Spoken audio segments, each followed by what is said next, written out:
miner update. Unleash the full potential of the E300 miner.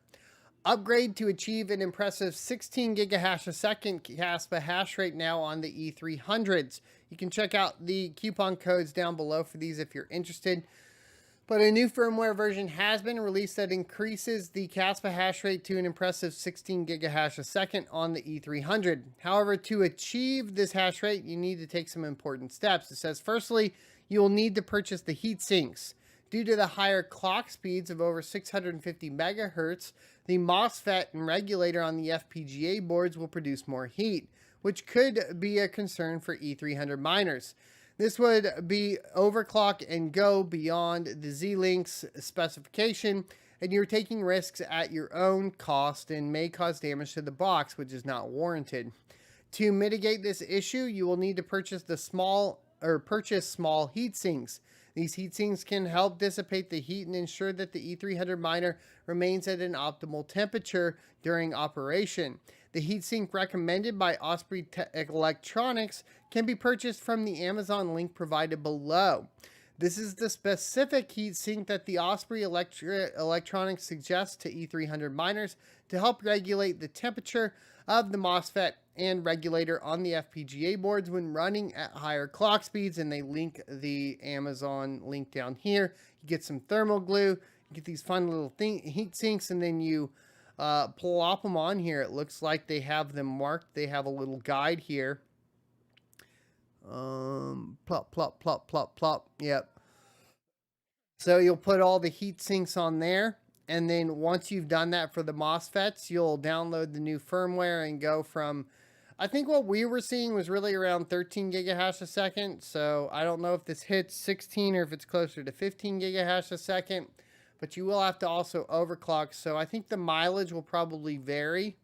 Just keep an eye on that. It also may not be worth it. So be extremely careful with this one. Unfortunately, I only got the E300 for like a week. So I don't have one to test this. Otherwise, I would love to do this. Maybe I can email them and they'll let me do a video on it. But, you know, as it is with all miners like this, unfortunately, it's very difficult to have test units and keep them and all of that sort of stuff. We also have new supported hardware for Asic Hub on Hivon that you guys should check out. Scrolling down here, what you'll see is that they have added support for Gold Shell. Right now, official support for KD Max, KD Lite, and Mini Doge Pro.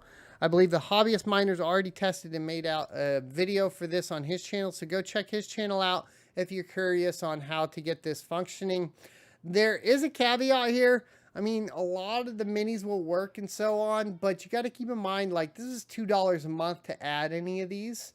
And if you are paying $2 a month on a mini, you're really, it's not, look, it's not profitable, right? Like, a lot of these gold shell miners are just not profitable enough to really, for that to make sense.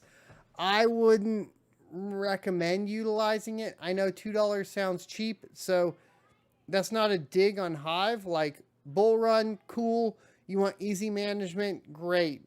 But when you're trying to survive a bear market and you have a bunch of mini miners, adding a mini miner in for $2 a month, probably not a great idea. The margins are too low. That being said, there is also another new miner from Osprey. It's the E300 VU33P. It's an 8.8 gigahash a second Kaspa miner, utilizing, of course, the VU33P. There are 3 hash ports in the unit. You can check out my review of the E300. It makes sense. You could slide in different FPGA boards, so that's what's basically happening here.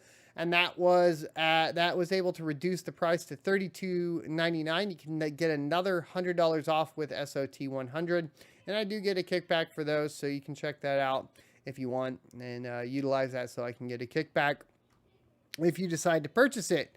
But please watch my review so you understand the caveats for this one in particular, because you know, the 10% fee on that for like Team Red Miner, it's just bad. There's no other way to put it. It's just bad. Thanks for checking out this clip from the Crypto Mining Show. You can check out the full episode here or more crypto content down here. Also, I'd like you to check out my locals page at sonofatech.locals.com, where you can become a member for free or choose to be a $5 a month supporter that unlocks additional content.